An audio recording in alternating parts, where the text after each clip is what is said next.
আসসালামু আলাইকুম। আজকে ছিল 17তম রোজা, কিন্তু এটা 16 নম্বর রোজার একটা ব্লগ। উঠে কোনো রকম ভাবে একটুখানি ক্লিপ নিয়েছিলাম, কারণ ভীষণ ঘুম পাচ্ছিল। সেহরি করার পরে নামাজ পড়ে নিয়ে আবারও ঘুমিয়ে পড়ি। এরপর সকালবেলা উঠে দেখি অগি তো আমার থেকে বেশি ক্লান্ত। আর পাঁচটা অন্যান্য দিনের মতো সকাল সকাল ওকে একটুখানি আদর করে নিই। আর দিনকে দিন ওর দুষ্টুমের পরিমাণ কিন্তু খুব বেড়ে যাচ্ছে। স্কিন কেয়ার করতে আমার খুব ল্যাদ লাগে, বাট যেদিন যেদিন স্কিন কেয়ার করি সকালে কিন্তু স্কিন অনেক বেশি গ্লো করে। আলহামদুলিল্লাহ প্রচুর মেহেন্দির অর্ডার পেয়েছি, তো সেগুলোর প্রিপারেশন চলছিল। মেহেন্দি বানাতে গেলে টোটাল 5টা উপকরণ লাগে: হেনা পাউডার, চিনি, লেবুর রস, এসেন্সিয়াল অয়েল এবং পানি। সেগুলোকে ভালোভাবে মিক্স করে ড্রাই রিলিজের জন্য রেখে দেব, কিন্তু তার আগে খুব ভালোভাবে ব্লেন্ড করে নিচ্ছিলাম। আর এর মধ্যে চলে এসেছিল আমার থার্ড মেকআপ ব্যাচের স্টুডেন্টরা। কি জানি ওরা এখানে নিজেদের মধ্যে কি দেখাদেখি করছিল। তখনও পর্যন্ত একটা স্টুডেন্ট আসেনি, তাই তার জন্য অপেক্ষা চলছিল। আবারও তার মাঝে অগিকে একটুখানি আদর করে নিলাম। ও না আদর খেতে খুব ভালোবাসে, আবার মাঝে মাঝে একটু একটু কামড়ও দেয়। এই যে দেখো, একদম হালুম করে কামড়ে দেবে আমার। কামড়টা আসলে ওর একটুখানি লাভ ল্যাঙ্গুয়েজ। আমার পুরানো দুটো ব্যাচের স্টুডেন্ট আসে মেহেন্দি অয়েল এবং পাউডার নেওয়ার জন্য। এই যে আমার দুটো মনা, অনেকদিন পরে দেখা হলো ওদের সাথে। আর যাই বলে, এরা আমার খুব ভালো ট্যালেন্টেড স্টুডেন্ট, নিজেদের মধ্যে কিন্তু খুব ভালোভাবে প্র্যাকটিস করছিল। শুধু তাই নয়, তোমরা ওদের ফাইনাল রেজাল্ট দেখবে কত সুন্দরভাবে ওরা ব্রাইডাল হেয়ারস্টাইল প্র্যাকটিস করেছে। অ্যান্ড গেস হোয়াট, এটা কিন্তু ওদের ফার্স্ট প্র্যাকটিস ক্লাস। আমার নেক্সট ব্রাইডাল মেকআপ এবং হেয়ারস্টাইল ক্লাস শুরু হচ্ছে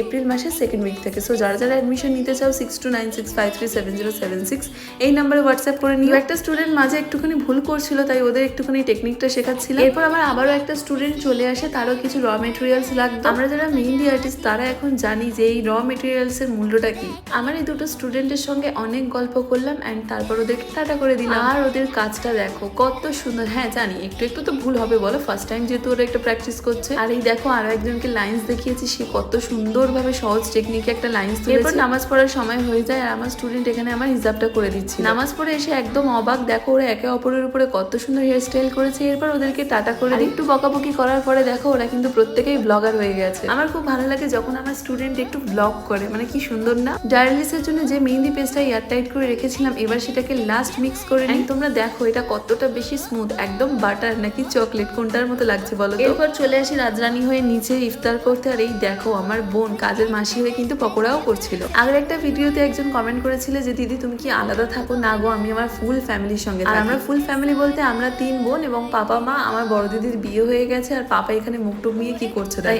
আমি, পাপা, মা এবং আমার বোন, এই ছোট্ট ফ্যামিলি 4 জনকে নিয়ে। ব্লগটা যদি ভালো লেগে থাকে অবশ্যই লাইক করে দিও, অ্যান্ড আমার অ্যাকাউন্টটাকে ফলো করে দিও। আলহামদুলিল্লাহ আজকের ইফতারে কিন্তু অনেক বেশি কিছু ছিল, আর এই যে আমি যেটা খেতে পছন্দ করি সেটা একদম ফাঁকা। এরপর এই ড্রেসটার পিয়ারের জন্য একটুখানি মেকআপও করছিলাম, আর এই লুকটা কিন্তু তোমাদের সঙ্গে খুব তাড়াতাড়ি শেয়ার করব। আর আমার ইয়াররিংসটা কেমন, এটা আমি বড় বাজার থেকে 150 টাকায় কিনেছি, আমার তো ভীষণ ভালো লেগেছে। আবারও রাত্রেবেলা হয়ে যায়, কাজের মাসি 2 বোন কাজ করছে। এটা বিহাইন্ড দ্য সিনস মেহেন্দি আর্টিস্টদের এরকমই করতে হয়। তো আজকের জন্য এতটা। তোমাদের ভিডিওটা কেমন লাগলো অবশ্যই জানিও। টাটা।